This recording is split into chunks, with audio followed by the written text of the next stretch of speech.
Global appeal. Domain names have global appeal. Announcement just yesterday or 2 days ago that another two-letter.com domain sold.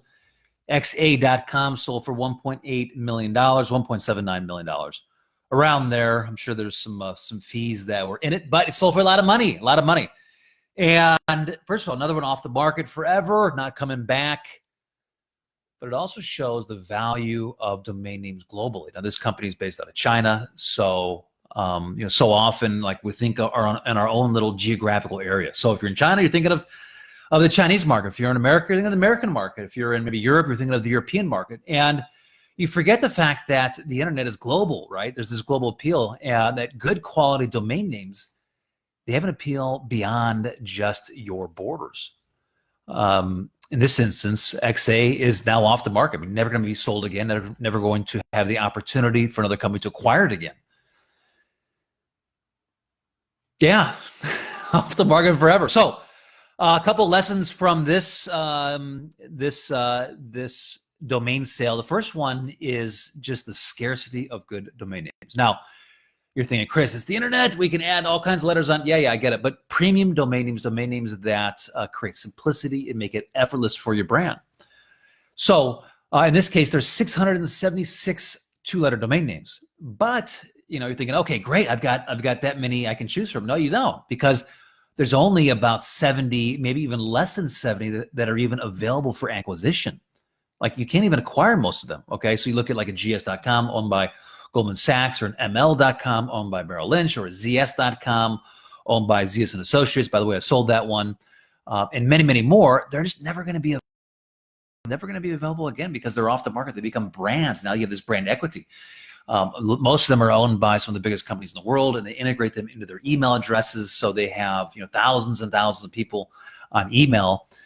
And last thing they're going to do is migrate to something that's more confusing. That's confusing for them to use. So in this instance, there's not even that many to choose from. I think as they continue to sell and there becomes less and less, they'll become even more valuable. Now, there's a couple, two letters are a little bit more difficult because it has to match your brand. It has to simplify it. But the fact that there's not many available makes them more rare. Now, you can go down the line to three-letter domains. You can go down the line to one-word domains. And just this thought that, hey, they're off the market. Like once they sell, they're gone. And the global appeal. So often I talk to, one other story. So I have a lot of Chinese brokers that come to me and say, hey, Chris, can you reach out to this company? Once again, shows the global appeal for domain names. Now, these could be three-letter domain names, could be one-word domain names, could be domains with maybe the number in it. But it happens a lot. I may have a lot of contacts that come to me asking me to help acquire domain name that's maybe owned by a U.S. company or maybe a European company, and they need some help. Once again, showing the global communication, the global appeal for domain names. And so really that's the key for today's live broadcast. And broadcast is just, you have to think beyond. So globally. So many times I talk to owners, they say, well, no one would buy this domain name. Really? Just started my podcast today on pillow.com.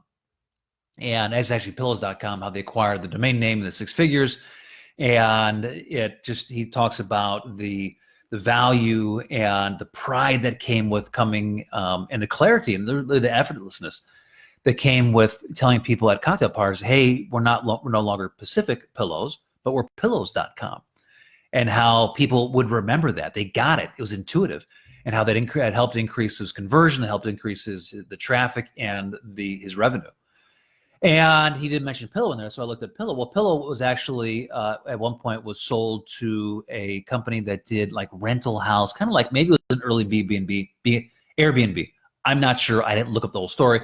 But it was a company similar to that helps real estate and helps landlords to manage any kind of off-leasing to, like if they sublease their apartment out for short term. Who would have thought, right? Who would have thought pillow.com would have gone to that? You see, so often, like when I reach out on domain names, they're very myopic. They think, well, hey, no one else is going to buy this, right? And it's quilt.com, no one else is going to buy this. And I'm like, listen, you got no idea. Like there's 45 different trademark classes. There's so many different ways you can use this domain names in so many different industries. You can use this domain name. And it's okay because a good quality domain name will have global appeal and it will sell. Like especially as you build brand equity into this domain name. So what happens a lot of times is that a company, maybe they go with the .co or the .ai or the .io, and they say, well, we don't need it because our direct response marketing is working today. And I say, listen, I get it, totally get it. Like, you're profitable today, but you're not thinking like a global brand. You're not thinking like a leader, like a CEO, like a marketer who's building a brand that's going to stand like the test of time. You're building a brand that's built on a solid foundation. And the reason I say this is that all it takes is that another person to acquire the .com, and your position will change overnight. But at that point, it's too late. Like, you've lost the opportunity. Like, somebody else owns it. You've lost the opportunity forever. You'll never own that domain name. So it's not just globally. In this case, China, a Chinese company acquired xa.com, and they own a lot of the two-letter.com domain names. I sold, I want to say, over 8 two-letter.coms last year, something around that. I sold a lot of them, okay? And several of them over to China. So, but it's gone forever. Like, it's this global appeal. So it's not just beyond borders, but there's beyond industries. You have to think about this. So on my podcast, I say, well, who would have thought Lemonade would sell to a company doing insurance? Who would have thought Blue Jeans would sell to a company that does conference calling? As great brands sell in industries, companies are going to look to other domains and other brands that kind of have the appeal, that kind of tell the story, and they're going to acquire them, and they'll be off the market forever. So here's the thing to consider. Like, if you're a brand and you don't own the .com for your domain name and it is available, consider the possibility that it's not going to be available for long. Consider the possibility that you're going to wake up one morning, you're going to see this announcement that it was acquired by a bigger company that's raised hundreds of millions of dollars, and your message will be drowned out. You'll never have the opportunity to own it. But more importantly, the risk to your brand with your messaging, your positioning, being drowned out forever. Consider that possibility. If you have the opportunity, listen, you have to think about what the return on investment truly is for your brand. Reach out to me. I'd love to help you. We do a lot of our business in domain acquisitions. About 40% of our business is done in stealth acquisitions. About 60% is done in selling domain names. So love to help you either way. I have a link on my site, chriszuiker.com. Also go to mediaoptions.com. Either way, it doesn't matter. And set up a meeting and have a quick call. But consider the possibility that's not going to be around forever. And this is your opportunity. This is your chance. Don't miss it.